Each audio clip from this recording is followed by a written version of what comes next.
Okay, moving on. Management levels. There is what you call top management. This is president, chairman of the board, chief CEO, CFO, chief operating officer, vice president. Other companies, they also have CLO. You know what CLO means? Chief learning officer. Here we only have training manager, learning and development manager in the Philippines, especially in the call centers, no, outsourcing company. You have middle managers and you have low level managers like the supervisor, the foreman. These guys have to work together to, provide results, end results, profit for the company. And they are coordinating all resources. They are delegating resources, delegating jobs. So different levels of leadership. And all of these guys should have leadership and should have decision-making skills, critical thinking skills, analytical skills, lateral thinking skills, all these skills they need, and leadership in order for them to be successful. Now let's talk about efficiency and effectiveness. As I said earlier, this is the most important key performance in organization. The organization expects for its manager and supervisor to be both efficient and effective. Effectiveness means getting the job done, reaching the goal. If the people are not effective, what are you going to do? You're going to train and develop them to become effective. They have to be effective. You have to train them. You have to develop. You have to put investment in place for these guys. Maybe you need training department to do their job. Maybe you need SME, subject matter expert from the lines, to do their job in terms of coaching, facilitating, guiding, coaching, training. Okay.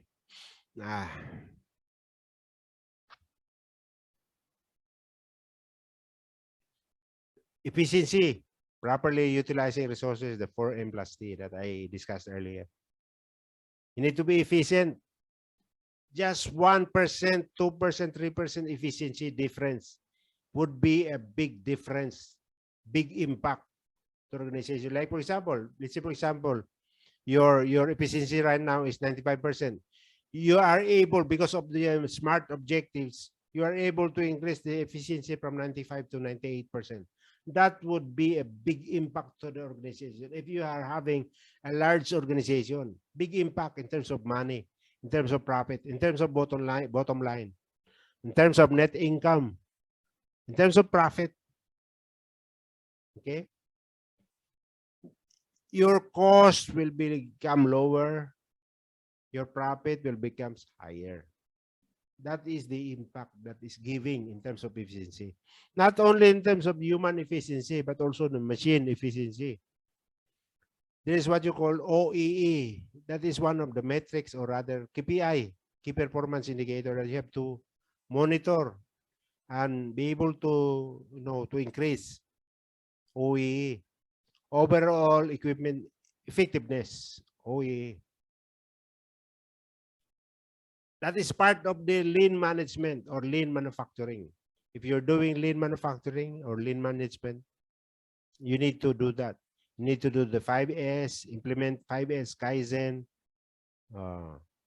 lean management, DMAIC, define, measure, analyze, improve, and control, which is part of the Six Sigma. Sometimes using the least amount of resources is not efficient and not effective. If you're doing lean management and you're just cutting cost, and that's not good for you. You're not going anywhere. You're not growing. Because why? You need resources. That's the most of the blunder of most of the managers, leaders. They're trying to cut costs. They reduce the manpower in order for them to, they think that they will be successful in terms of lean management, lean manufacturing. They will cut cost, reduce manpower, streamline, The problem there is it affects the quality of the products or the services. Okay. If you have 20 people, you make it 10 people in one line.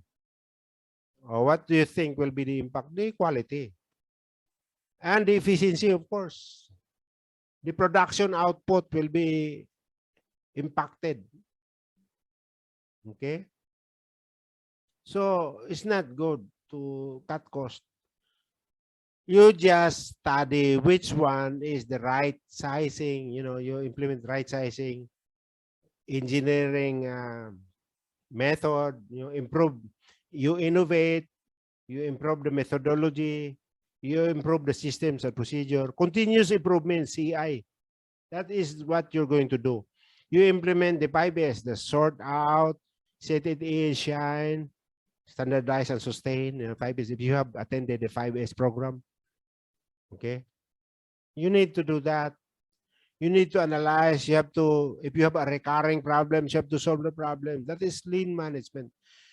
You try to solve the problem in terms of the 7 waste in manufacturing, the waste in transport, the waste in materials, more spillages, or maybe even pilferage.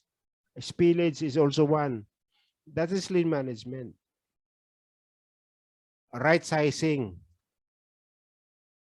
not reducing, not streamlining to the effect that at the same time, it will also affect in terms of the motivation of the people, because they are now scared. No, they think that will be sooner or later they will also be out of the job. There is no, they are thinking of their, in terms of their security of tenure. They think they will not last forever in this company. So they're also worrying about that. And if they worry a lot and they're not enjoying their job, they don't have motivation, then it will greatly affect the output of the performance. Okay. So proper has to be defined by the manager, supervisor, and the organization. So that's why you're putting in place this manager, supervisor. These guys are the problem solver. They will solve the problem because of their management skills and their leadership skills. They will solve the problem, and we will try to determine which one is proper. In terms of materials, this is proper amount of materials. This is not exceeding, and we're not shortening it. And that's what they're doing, the manager, supervisor, and their leadership.